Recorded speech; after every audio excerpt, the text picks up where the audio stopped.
Welcome back, everybody. It's Big Poppa T-Mo playing a little No Man's Sky. If you got to watch the last episode, you would have seen my amazing disappointment at the sudden change in my weapon vendor.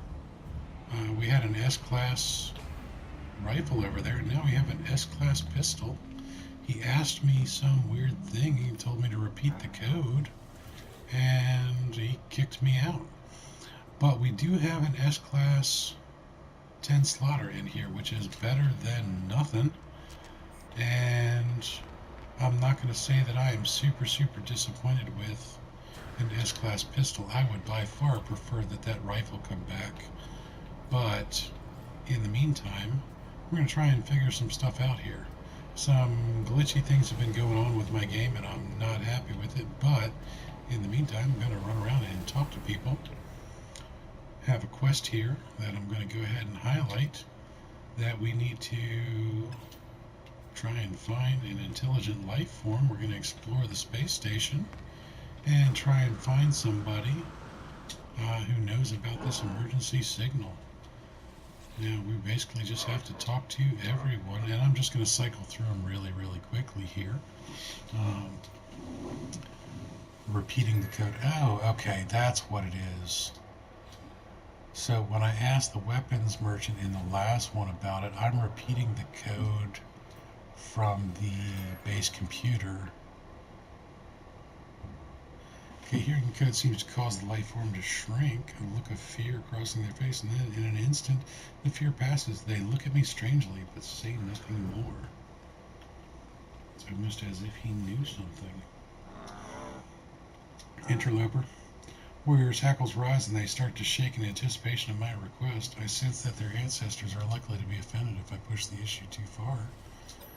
I'm going to ask for a place of interest. Nothing found. Still haven't heard anything about this emergency signal. We're going to keep trying. Whole bunch of gobbledygook. The life form stares at me silent. When I blink, I see that the same red light that stared at me at the terminal. I feel compelled to repeat the code I heard at the signal repeater. Repeat the code. We are watching you, traveler friend. Find what we have left you. Though the alien speaks, the words are not their own. The code is echoed back to me through the red glare, transformed into a set of coordinates. Crimson light fades away and I see the life form glaring at me. Whatever has happened, they do not appear to have witnessed it. I should leave and find whatever has been left for me. Go ahead and leave. Okay, signal acquired. Life signs detected. Reach the distress beacon is my current quest. So that has gone ahead and cycled that one. Excellent. We are moving forward in our Awakenings quest line. Awakenings is a fun one to do. We still need to hire a base scientist, and we need to search the abandoned building for some data. I want to go ahead and find a Corvax. Also, while we're here, we're going to check the station terminus. Temporarily offline. Still not helpful.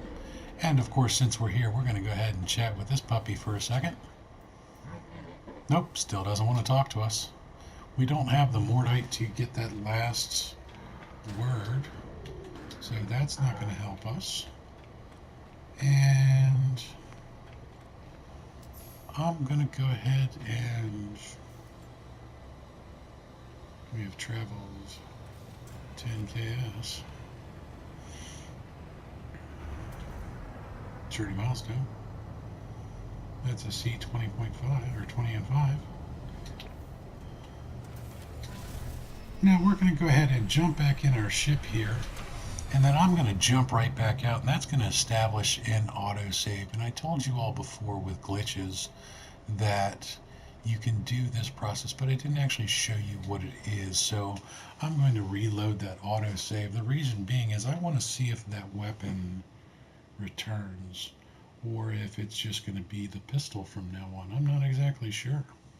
Needless to say, having come up with a 24-slot S-Class rifle on your very first station, I want that puppy back. I've never seen one of those before, and I've been playing this game for over 150 hours. So when you do an auto resave, one of the other things that it does is it clears the pad of all the ships.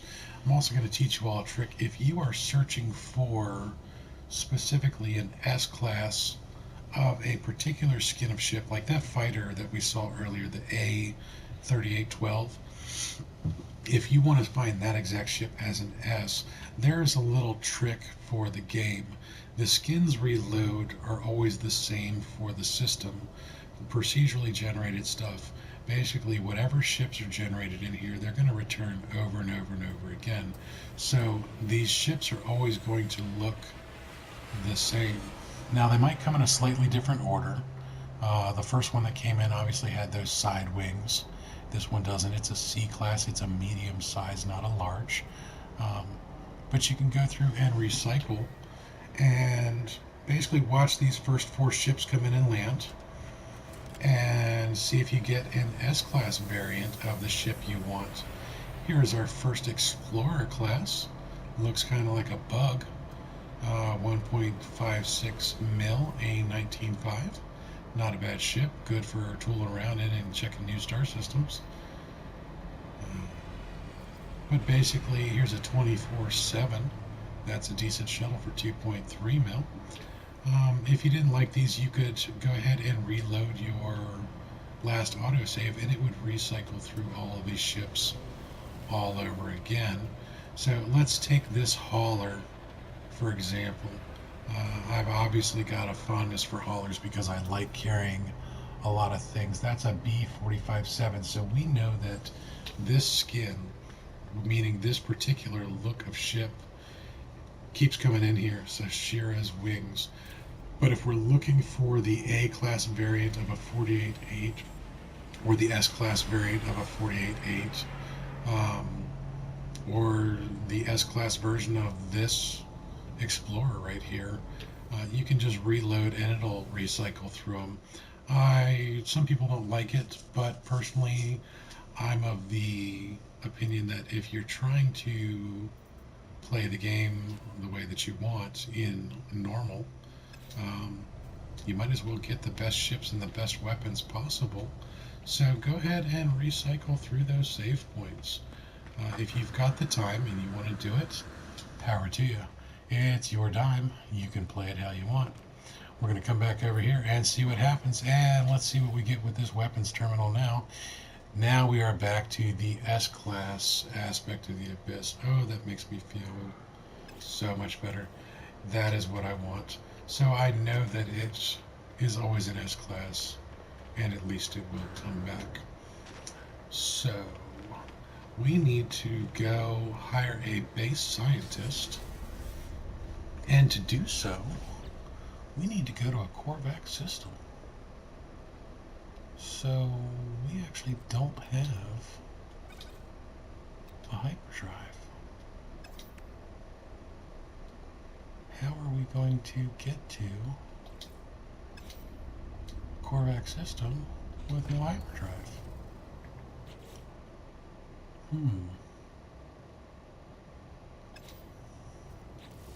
Let's go ahead and check our log, see what this has to say.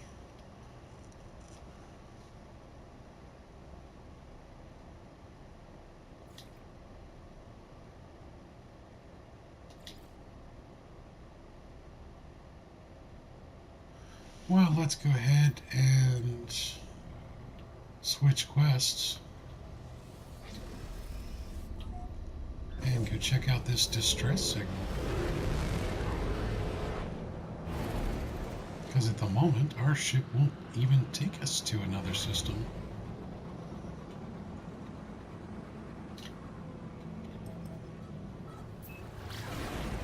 Possible distress signal, 32 seconds away.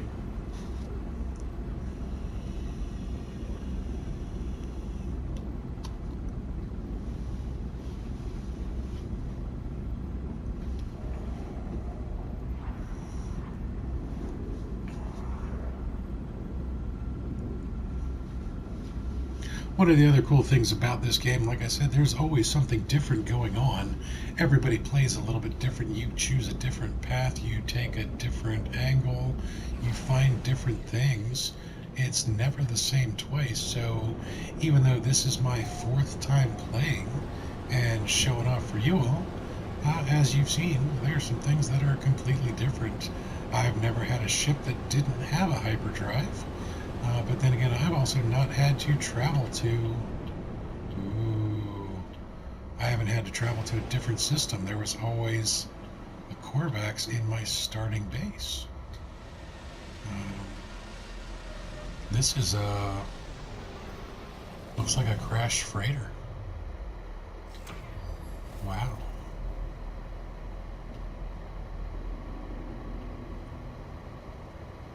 That's a big ship on the ground, guys. Let's see what's going on here. MS Invincible Today. Log damage. Partial records available. Signal has led me to the wreck of a freighter. Colossal fragments of metal scattered across the landscape. Did it break apart on impact? I wonder, or was it already sundered when it began its final descent? Nestled among the debris, I find the pilot's log blinking, awaiting input. Let's request that log. Instead of displaying the ship's log, the terminal spits out a strange sequence of numbers. They are followed by a short message. The anomaly comes from the stars. Take flight. A schematic for a hyperdrive is attached to the end of the message. Let's take that blueprint. See, answers the question. Here's where we get our hyperdrive.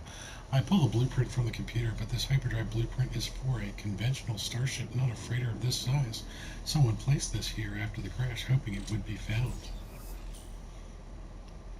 We need 125 chromatic metal and 5 microprocessors. We don't have any of that.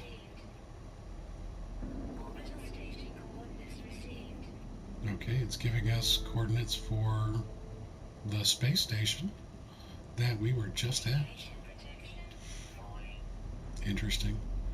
So, since I've been to crash freighters before, I'm going to go ahead and show you guys a couple things. When you search around here, there's a cargo pod right there. And copper deposit, there is another cargo pod right there. And another one right there. And another one right there. And they're all over the place. There's a bunch of them related to this. There should at least be 6, but we're going to tag that one. And then we're going to walk over. We're basically right over top of it now. So we're going to jump down here. And where did it go? It untagged because we were standing on it. Oh, that's a copper deposit. That is not what I was looking for. There it is, cargo pod. We're going to go ahead and switch to our terrain manipulator. And we're going to unbury this. We're going to switch to our biggest size. And blast out a whole bunch of earth.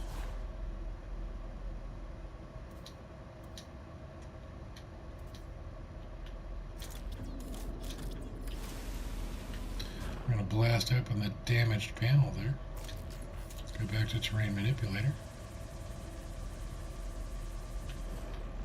I'm going to try and clear out a decent amount of this because I know what's going to happen when we go up here. We get onto the cargo pod. Oh, and there's a whole bunch of things for us to fix. We needed mortite and coprite. We don't have either of them. So we're going to go get back on task and build our hyperdrive. So, but just to show you, you can dig out those cargo pods and there are valuable items in there. When I say valuable items, items that are worth anywhere between, say, 50,000 and 2 million units. So sometimes it's worth your time to go and farm some copperite and some mortite and go ahead and repair those. Now, word of warning though, when you do it, you tend to get radioactive waste come flying at you. That's where we got to wrap it up real quick. If you like this video, give me a thumbs up and possibly subscribe. And hopefully I'll see you next time. Until then, fly safe.